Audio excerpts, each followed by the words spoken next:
नमस्कार, आदाब। Freedom express में आपका बहुत बहुत स्वागत है और मैं हूं रविंद्र। 9 फरवरी 2021 को लोकसभा में राष्ट्रपति के अभिभाषण के धन्यवाद प्रस्ताव के बाद नेशनल कॉन्फ्रेंस के अध्यक्ष फारूक अब्दुल्ला ने क्या कहा, आइए सीधे ले चलते हैं आपको लोकसभा। आपने मुझे वक्त दिया है और ये भी गुजारिश करूंगा कि जो सदर ने तकरीर की है उसके जवाब में मैं खड़ा हूं। बहुत अच्छा हुआ कि कोरोना वायरस जो आई है सारे दुनिया को उसने पकड़ रखा है और हिंदुस्तान भी और भारत भी इसके लपेट में आया है। शुक्र यह है कि हमारा नंबर उन मुल्कों से कम है, अमेरिका हो, बरतानिया हो, बाकी मुल्क हैं उनसे कम है, मगर तब भी हमारे यहाँ भी मौतें बहुत हुई हैं। और मैं आपसे ये कहना चाहता हूँ, हमारे मुल्क में अभी मेडिकल सर्विसेज इतनी अच्छी नहीं है कि हमारे विलेजेस में ये पता लगे कि वो मरा किस तरह से है, मगर फिर भी वैक्सीन आ गया है, जिसके लिए मैं मुबारक करता हूँ पूना वालों को जिन्होंने ये नई वैक्सीन लाई है। मगर इस वैक्सीन को अभी भारत में देना बहुत ज़रूरी है और अभी भी बहुत कम लोगों को ये वैक्सीन मिल रहा है। एक तो ये है, दूसरा इसकी तरफ ज़्यादा कोशिश करनी चाहिए कि ज़्यादा से ज़्यादा लोगों को ये वैक्सीन लगे कि लोग बच सकें इस बीमारी से जो बहुत सख्त बीमारी है। साथ साथ ये भी गुजारिश करूँगा कि जो नुकसान हुआ है, एक तो लॉकडाउन से, फिर कोरोना वायरस के एक साल जो ये लगा है, इस नुकसान को पूरा करना मरकज़ की ज़रूरत है।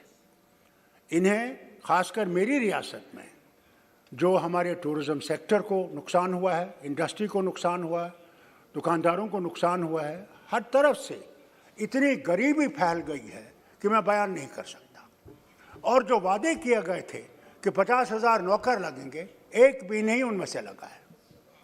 साथ साथ मैं आपसे ये कहूँ, जहाँ मैंने वैक्सीन की बात की कि इसको जल्दी से बनाना चाहिए, उसके साथ साथ मैं ये भी गुजारिश करूँ कि हमारे यहाँ हवाई जहाज़ है।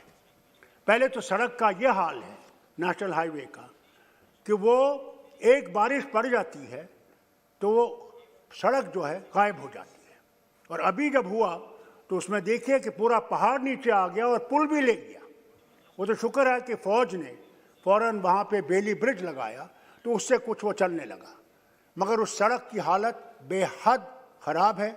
अभी पार्लियामेंट्री डेलीगेशन भी वहाँ गया था, उन्होंने भी लोगों से बात की है और उन्होंने उनको अपनी सारी तकलीफ़ें बता दी।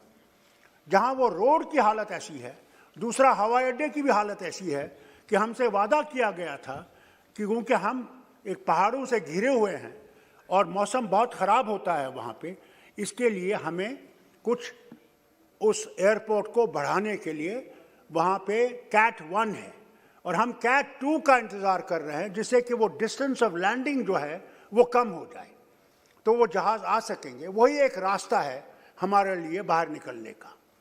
ख़ासकर इसमें ये भी हो जाता है, जब हमारी सड़क बंद हो जाती है तो जहाज़ वालों की टिकटें जो 2,000 की होती है वो 10,000 12,000 हो जाती है, और गरीब जिसको अपना मरीज़ वहाँ से या दिल्ली लाना है या चंडीगढ़ ले आना है, उसके लिए वो और भी ज़्यादा महंगा पड़ जाता है।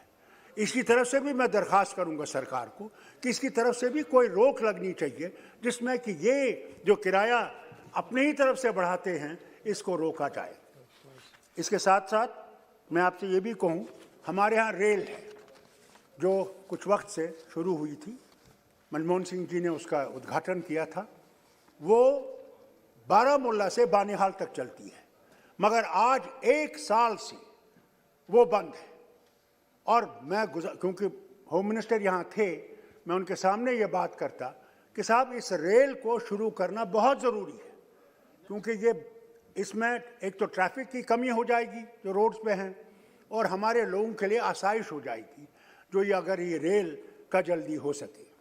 मैं मुबारक करता हूँ मिनिस्टर साहब बैठे हैं कम्युनिकेशन के कि हमारे यहाँ 18 महीनों से हमें G4 नहीं था, 4G नहीं था, मगर इनने शुरू कर दिया। शुक्र है, अल्लाह करे कि अब वो चलता रहे, कि किसी और तरीके से वो बंद ना करें उसको, खुदा के वास्ते। इसके साथ साथ मैं आपसे ये भी गुजारिश करना चाहता हूँ, अभी डीडीसी के इलेक्शन बहुत साफ तरीके से हुए, कोई धंधा नहीं हुई, कोई नुकसान नहीं हुआ। मगर अब क्या हो रहा है, जब इलेक्शन ठीक तरह से हो गए, अब मुझे अफसोस से कहना पड़ता है कि लोगों को आपके डीसीज और पुलिस के अफसर उनको अपना, जिनने उनको मतदान दिया है, उसके खिलाफ दूसरों की तरफ उनको कर रहे हैं। मैंने ये 84 में देखा है, खुद देखा है, जब हमारे लोगों को खरीदा गया 14 को और एक नई सरकार बनाई गई, मगर वो 2 साल ही चली और गिर गई। आज फिर वही हो रहा है। मेहरबानी करके, अगर हमने डेमोक्रेसी को जिंदा रखना है, मेहरबानी करके जो लोगों ने वोट दिया है और जिसने कर दिया है उसको संभालना चाहिए। उसके खिलाफ करेंगे तो लोगों में इसके खिलाफ एक नाएतमादी हो जाएगी कि साहब ये इलेक्शन तो हमने वोट दिया, मगर उसके बाद खरीदने वाले आ गए, पैसों के बैग लेके आ गए और उनको खरीद लिया। इसकी तरफ भी मैं गुजारिश करूंगा, क्योंकि आप लॉ मिनिस्टर भी हैं, और मैं आपसे गुजारिश, कोई ना कोई कानून ऐसा लाना चाहिए जहां पे ये लोग न कर सके कि आपको वोट दिया और हमने खरीद लिया। ये डेमोक्रेसी के लिए एक बर्बादी का एक रास्ता है, जिसको मैं गुजारिश करूंगा इसको बंद कर दीजिए। इसके साथ साथ मैं आपसे कहना चाहता हूं कि देखिए, मैं कोई लड़ाई नहीं चाहता, किसानों का मामला है। किसानों के मामले में मैं सिर्फ आपसे एक गुजारिश करता हूं, ये कोई खुदाई किताब नहीं है जिसमें हम तब्दीली नहीं कर सकते, मगर हमने कानून बनाया। अगर उस कानून में वो चाहते हैं कि इसको रद्द करें, तो क्या जाता है कि आप उनसे बात करें और बात करके ये देखें कि वही वो कानून लाइए जिसमें कि किसान जो है, मैं खुद जानता हूं हुजूर, मैं वजीर आला था और हमारे यहाँ बहुत ज़बरदस्त वो जो है सूखा पड़ा, और उस वक्त के जो वजीर थे, मैं नाम नहीं लूँगा यहाँ पे, हिंदुस्तान के मरकज़ के जो वजीर थे, वो आए जम्मू। हमने हेलीकॉप्टर उनके सामने रखा, उन सारे इलाकों में ले गए जहाँ पे वो सूखा पड़ा था। तो जब उनने दौरा किया, उन्होंने कहा साहब नुकसान तो बहुत ज़बरदस्त है और हमें, मेरे ख्याल से 1000 करोड़ तक इसको देना चाहिए। और जब दिया, हैरान होंगे, हमें 16 करोड़ मिले और मेरे पास डेवलपमेंट के लिए 37 करोड़ थे। मैंने डेवलपमेंट बंद कर दिया। मैंने कहा अगर किसान मर गया तो हम लोग जिंदा नहीं रह सकते, और किसान के लिए मैंने बीज, इंस्ट्रूमेंट्स, जो कुछ भी उनको चाहिए था, मैंने सरकार की तरफ से दिया, फर्टिलाइजर सरकार की तरफ से, कि किसान उठे, हम बच सकेंगे। आज आपसे भी हाथ जोड़ के ये बात करता हूं कि let us not stand on prestige, let's not stand on prestige. This is our nation, we belong to this nation, and if we belong to this nation, let us respect everybody in this nation. मुझे बहुत बुरा लगता है जब मैं देखता हूं हम लोग उंगलियां उठाते हैं जवाहरलाल पे, सरदार पटेल पे, बाकी लीडरों पे, इंदिरा गांधी पे, राजीव गांधी पे, तो मुझे अफसोस होता है कि कल आप ताकत में नहीं होंगे, क्या फिर हम इन्हीं वजीर आजम के खिलाफ बात करेंगे? It is not what Indian परंपरा इज। जो गया उसकी इज्जत कीजिए, वो तो अब उधर पहुंच गया है, वहां जवाब देना है, हम सब ने देना है, आपने भी और मैंने भी। तो इसलिए जो हमने किया है, मैं हाथ जोड़ के आपसे भी कहता हूं, जो पार्लियामेंट्री मिनिस्टर हैं, कि मेहरबानी करके ये परंपरा मत छोड़िए। जो गया है, नहीं तो हम उंगलियां उठाते हैं और उंगलियां उठा के बात करते हैं। It is not parliamentary. इसलिए उनकी इज्जत करिए, गौरव करिए, जो उन्होंने किया। मैं जानता हूं, वो मैंने खुद, आप में से कई होंगे जिनने सरदार पटेल को कभी देखा ही नहीं है, गांधी को नहीं देखा होगा। मैंने सरदार पटेल को भी देखा है अपने बाप के साथ, और गांधी जी को भी देखा। गांधी जी कश्मीर आए तो मेरी माँ के साथ और मेरी बहन, उनकी तस्वीर है, एक तरफ मेरी माँ है और एक तरफ मेरी बहन है। मैंने इंदिरा गांधी का दिन भी देखा है, अपना डिसमिसल भी देखा है, बाप को जेल भी देखा है 20 साल, मगर मेरे बाप ने कभी जवाहरलाल के खिलाफ बात नहीं की और जब जवाहरलाल से मिलने गए 20 साल जेल के बाद, दोनों की आंखों में आंसू थे, रोक नहीं सके। तो एक चीज है ना, पॉलिटिकली वी may differ, मगर इंसानियत तो है एक दूसरे में। क्या है, मैं मुसलमान हूं तो क्या हिंदुस्तानी मुसलमान नहीं हूं? और आप अगर हिंदू हैं तो क्या है, क्या वो पैदा करने वाला नहीं है? भगवान जो है और अल्लाह जो है वो सब एक है, कोई फर्क नहीं है। और जब आप फर्क करने लगेंगे तो आप देश को तोड़ देंगे।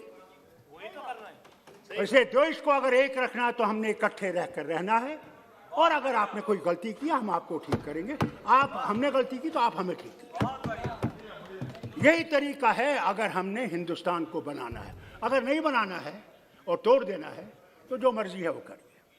इसलिए किसानों से बात करिए, हाथ जोड़ के कहता हूँ, किसानों से बात करके कोई हल निकालिए। ये ठीक नहीं है, 90 साल हो गए, आज सारी दुनिया में हमारा वाहवाकार कर रहे हैं, कहाँ हमारी डेमोक्रेसी थी, और आज सारे बोल रहे हैं क्या हो रहा है। और वहाँ पे कील लगा रखे, हमारे मेंबर्स गए थे, जा नहीं सके। क्या जाता अगर हम जाते उनसे बात करते, भाई लोगों हम बात करेंगे आपके बारे में, आपकी जो मुसीबतें हैं हम उनको देखेंगे और कोशिश करेंगे कि आपका हल निकालने का। हम यहाँ हल निकालने के लिए बैठे हैं, हम यहाँ आपके लिए मुश्किलें खड़े करने के लिए नहीं बैठे हैं। Take us as opposition, but opposition for guiding you. Tomorrow we may be on that side and you will be on this side. Who knows?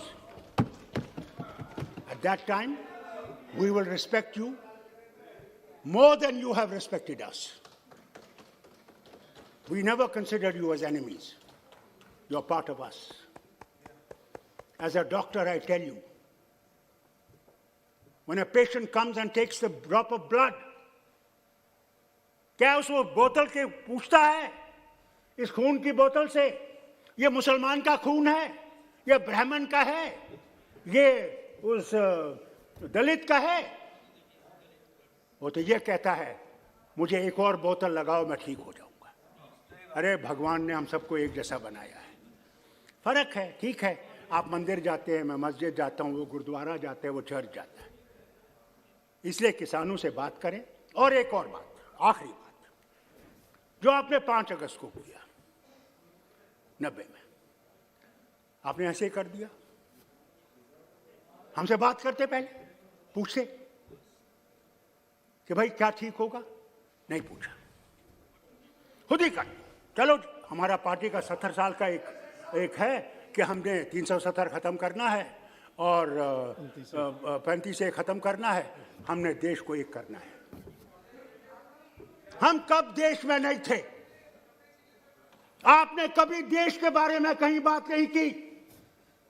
मैं वो हूं जिसने यूनाइटेड नेशन में हिंदुस्तान के बारे में बात की, जिसने जनीवा में जाके इस झंडे को गाड़ा रखा, इसकी बात आप करते हैं। मैं ऑस्ट्रिया गया, ह्यूमन राइट्स कमीशन में गया, मैं नाम नहीं लूंगा उनका। जब मैं वहां से बाहर निकला बोल के, तो हिंदुस्तान के बहुत बड़े थे, वो मुझे कहने, डॉक्टर साहब आप ये क्यों कहते हैं, आप क्यों नहीं हिंदुस्तान के ऊपर कीचड़ उठाते हैं? मैंने कहा ये अमेरिका जो इतना कालों के खिलाफ कर रहा है, क्या उन्होंने कोई बात की उनके बारे में? या जो जुल्म दूसरे कर रहे हैं दूसरों पे, वो बात कर रहे हैं? तो क्या मैं अपने देश को यहाँ पे काला दिखाऊं? ये देश हमारा है, मगर आपने हमारी भी इज्जत रखनी है, आपने हमको ये पहचानना है। हमने वो झंडा खड़ा कर रखा, जबकि आए 1500 मेरे मिनिस्टर मारे गए, मेरे लीडर मारे गए, मेरे वर्कर मारे गए, क्योंकि वो तिरंगा को थामे हुए थे। आज हमें पाकिस्तानी कहते हैं, खालिस्तानी कहते हैं, चीनी कहते हैं। मुझे अफसोस है, मैं आपसे कहना चाहता हूं, याद रखिएगा, मरना मैंने यहां है और जीना मैंने यहां है, और खड़ा होकर जीना है। मैं झुकूंगा नहीं, मैं झुकने वाला नहीं। मेरा एक खुदा है, उसी के सामने मैं जवाब देना है। इसलिए जो आपने किया है उसकी तरफ देखिए, उसको समझिए, और कश्मीर के लोगों को दिल से लगाइए। और आपने उस रियासत को जो ताज थी हिंदुस्तान का, उसके टुकड़े किए हैं हम मुसलमानों को दिखाने के लिए, हैं जिन्होंने जाने दी इस मुल्क के लिए, इस वतन के लिए। थैंक यू डॉक्टर साहब। जो इस वतन के लिए खड़े रहे। Please now please conclude. मैं आपसे कहता हूं, प्लीज मैं आपसे सिर्फ एक गुजारिश करूंगा। बैठिए बैठिए बैठिए। मैं आपसे गुजारिश करता पाल हूं। साहब, दानिश अली बैठिए बैठिए बैठिए प्लीज। डॉक्टर साहब सक्षम अपना, उनको किसी की मदद की जरूरत नहीं है, प्लीज बैठ जाइए। हमारे दुख को बैठिए। पहचानिए, हमारे दर्द को पहचानिए। बैठिए बैठिए और डॉक्टर उसका साहब, कोई प्लीज कंक्लूड। समाधान कीजिए। बैठो दानिश अली, बैठ जाइए आप। मैं यहाँ पाल साहब बैठिए please please sit down, please sit down. मैं लड़ाई करने के लिए तैयार नहीं हूँ। आप डॉक्टर साहब प्लीज। मैं 85 साल का आदमी हूँ। दानिश भाई बैठिए आप, प्लीज बैठ मैंने जाइए, इस देश को प्लीज देखा बैठिए। है बनके। पाल साहब आपने देखा है जिन्होंने प्लीज इस प्लीज देश को प्लीज बनके सिट डाउन। नहीं देखा। मैंने इस बैठिए, देश को बैठिए। बनते देखा है। हम भीख मांगते थे अमेरिका की घूम। मंत्री जी सच है? ट्रूमन का वो 480 का प्रोग्राम डॉक्टर याद साहब है? प्लीज कंक्लूड, डॉक्टर साहब प्लीज कंक्लूड। हमारे पास वो जहाज में सड़ी हुई गंदम आती थी, सड़ी हुई। और यहाँ के किसान की वजह और से फिर देखिए आज हिंदुस्तान कहां पहुंचा है। आज दुनिया को अनाज खिलाता है, सिर्फ हमें नहीं, दुनिया को। तो ये यहाँ का किसान। नो और प्लीज इसीलिए कहता कंक्लूड हूं, डॉक्टर साहब। अगर हमने इस भारत को बनाना है तो इकट्ठे बनाना है, अकेले आप थैंक बना यू। नहीं सकते।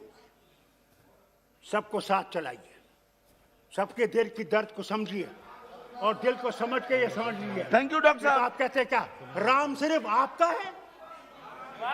राम तो विश्व का राम है, याद रखिए। और अगर वो विश्व का राम है तो हम सबका राम है। मगर आप लोग राम को बैठे हुए बस, जिस तरह हम मुसलमानों ने कुरान को यहां लगा रखा है और कहते हैं ये कुरान सिर्फ हमारा है। कुरान हमारा नहीं है, कुरान सबके लिए। प्लीज कंक्लूड डॉक्टर साहब प्लीज। बाइबल सबके it's very good note to conclude. सुन लीजिए मेरी बात। Sir, 2 please, minute, please. मैं 2 मिनट बोलना चाहता हूं। एक घंटा बोलने दिया उनको। मुझे 2 मिनट बोलने दीजिए बस। मैं आपसे गुजारिश करूंगा 5 कि सबको साथ चलाइए और साथ को चला के हम लोग इस दुनिया को बना सकते हैं और विश्व को दिखा सकते हैं कि हमारे पास क्या चिराग है। उस मुल्क के जो आपने उस रियासत के जो टुकड़े किए हैं, उन टुकड़ों को जोड़ने की बात करें। और अब वो जो आपने हमें काटा है उसको जोड़िए, सीलिए जरा थोड़ा सा। मैं विनती करता हूं और बहुत बहुत शुक्रिया Thank you, आपका thank you, डॉक्टर साहब। और आप सब मेंबर्स Thank you, डॉक्टर साहब। कि आपने मुझे मौका दिया। श्रीमती सुनीता आपने मुझे दुग्गल सुनने जी। की कोशिश की।